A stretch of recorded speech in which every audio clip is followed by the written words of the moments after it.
maraming salamat at kayo pa rin po ay nakatutok sa Umagang Kay Ganda. Narito pa rin po tayo sa SMX Convention Center dito po sa MOA sa Pasay City para sa ika-30 Manila International Book Fair. At proud na proud po ako today dahil kasama ko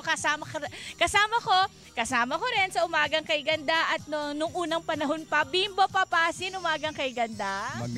Umagang Kay Ganda, Tita Winnie. Medyo kinakabahan ka. Si Bimbo po, ilang taong ko nang kasama sa morning show. At once upon a time, nakapag-usap kami na gusto niyang magsulat. At eto na nga, naglo-launch na siya ng kanyang ikalawang libro. Anong title nito, Bims? Ang Batang Nangarap ng Kapayapaan po. Para mabigat. Ba't mo ba gustong magsulat, Sweetie Pie?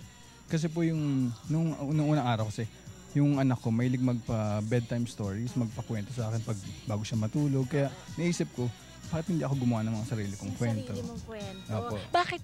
So, yun din siguro ang naging direction para gawin mong children's books ang iyong likha. Yes po, Tita Winnie. Nice. At ang kanyang illustrator, nandito kasama natin, John Sarmiento. John, bakit flat ang mga picture ng libro ni Bimbo? Para po madali sa mata ng mga bata at sa parents. Ayan. Na hindi mabigat. Nice. Thank you, Bims. Storytelling siya kasama ang mga kabataan natin dito. Thank you so much. Biruin nyo naman, ang pagbabasa sa mga bata, naging inspirasyon para makalikha ng sarili niyang storya.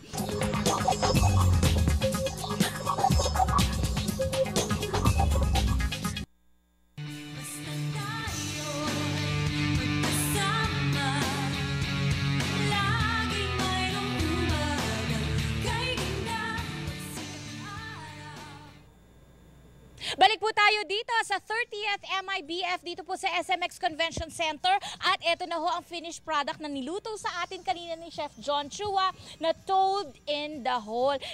Patikim ha, Chef, pasensya ka na, nakamay ko na. Alam mo, lasang waffle. Masarap. At syempre, merong full illustration dito sa ating cookbook na available dito sa MIBF. At si Bimbo, para sa kanyang Ang Batang Nangarap ng Kapayapaan, meron ka sasabihin, Bim? Meron pong nilaunch po kagabi yung website ng Goodwill Bookstore, yung www.goodwillbookstore.com, tsaka yung www.bridgesbookstore.com. Ano makikita doon? Doon po makikita yung mga reference books, trade books. Ano yung available. Thank you, Bim. Good luck sa'yo. Pangalawang libro niya yan. Proud ako.